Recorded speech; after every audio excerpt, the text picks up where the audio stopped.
तब उठी सन 57 में वह तलवार पुरानी थी। मुद्दे हर बोलों के मुंह हमने सुनी कहानी थी। खूब लड़ी मर्दानी वो तो झांसी वाली रानी थी। सुप्रभात। निर्णायक मंडल, सभी आदरणीय शिक्षक एवं शिक्षिकाओं, आप सभी को मेरा सादर प्रणाम। मैं सिद्धार्थ मिर्जा, कक्षा 8 की छात्रा, आप सभी के समक्ष पक्ष में अपने विचार रखने के लिए उपस्थित हूँ। जैसा कि विषय हम सभी को पता ही है, युद्ध ही शांति का एकमात्र समाधान है। मैं व्यक्तिगत रूप से ये महसूस करती हूँ कि युद्ध ही शांति का एकमात्र समाधान है। यह वही है जो मैंने पवित्र हिंदू पुस्तक भगवद गीता के एक श्लोक में पाया है। खैर, ये कहा गया है कि इस पुस्तक में सभी प्रश्नों के उत्तर निहित हैं। तो वो श्लोक कुछ इस प्रकार है: सुख दुखे सबे कृत्वा लाभा लाभ जया जयो ततो युद्धा युज्यस्य नैवं पापं वाप्स्यसि।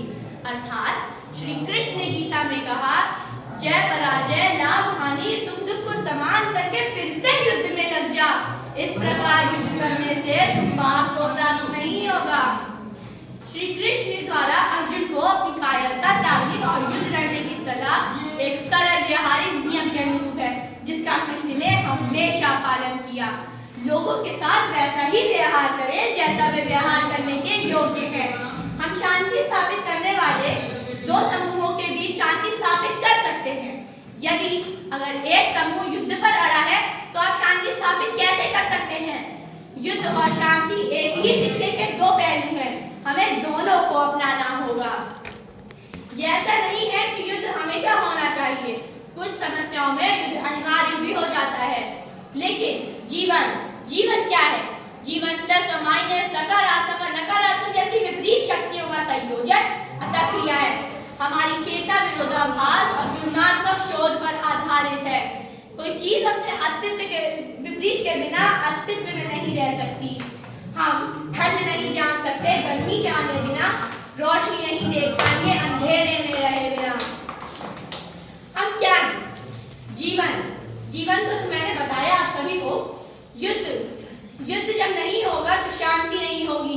जैसा कि मैंने प्राय आप सभी के सामने बोला कि युद्ध और शांति एक ही सिक्के के दो पहलू हैं। अब प्रश्न उठता है, क्या युद्ध अनिवार्य है? क्या युद्ध आवश्यक है? इसके उत्तर दो हो सकते हैं। युद्ध आवश्यक है भी और नहीं भी। युद्ध आवश्यक उसी दशा में है जब हमारे देश पर आक्रमण किया गया हो, आतंकवाद को बढ़ावा दिया जा रहा हो, या आतंकवाद को बढ़ावा देकर हमारे देश को तोड़ने का प्रयास किया जा रहा हो। जब हमारे देश को तोड़ने का प्रयास किया जाएगा तो क्या हम चुप बैठेंगे?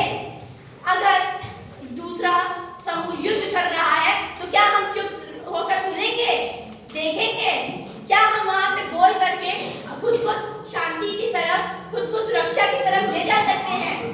कुछ लोगों के लिए युद्ध आवश्यक उसी दशा में है जब वो खुद को सुरक्षित महसूस करते हैं। सही बात है, जब हम सुरक्षित ही नहीं होंगे तो शांति की कहां से बात आएगी? मैं कुछ पंक्तियां बोलना चाहूंगी अपने देश के वीर जवानों के लिए। देश का वीर जवान है वो, एक माँ से दूर एक माँ के पास है वो। भारत हर देशवासी के सुरक्षित रहने की आस है वो। भारत माता के चरणों में शीश नवाता एक दास है वो। आप सभी सोच रहे होंगे मैंने ये पंक्तियां क्यों बोली, लेकिन जरा गौर करिए कि हमारे देश के वीर जवान युद्ध ही तो करते हैं। अगर वो युद्ध नहीं करेंगे तो क्या हम यहाँ बैठ सकते हैं शांति से? क्या ये जो प्रतियोगिता आयोजित हुई है ये हो सकती थी?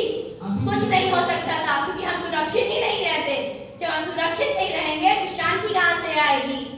जो लोग बोल रहे हैं कि युद्ध नहीं होना चाहिए, तो हमारे देश के वीर जवान को वो इतना सम्मान क्यों देते हैं?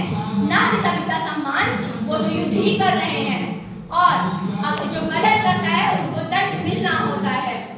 युद्ध में गलत हारता है और सत्य हमेशा विजयी होता है।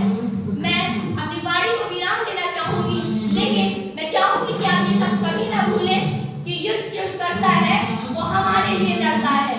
जो देश के वीर जवान युद्ध कर रहे हैं वो खुद को समर्पित कर रहे हैं अपने देश के लिए, खुद का जीवन दे रहे हैं, अपने आप को समर्पित कर रहे हैं। मैं अपनी वाणी को विराम देना चाहूंगी भाई अली साहब की कुछ पंक्तियों के साथ। द्वंद कहाँ तक भाला जाए, युद्ध कहाँ तक टाला जाए, तू भी है राणा का वचन फिर जहाँ तक भाला जाए। धन्यवाद आप सभी का दिन मंगलमय हो।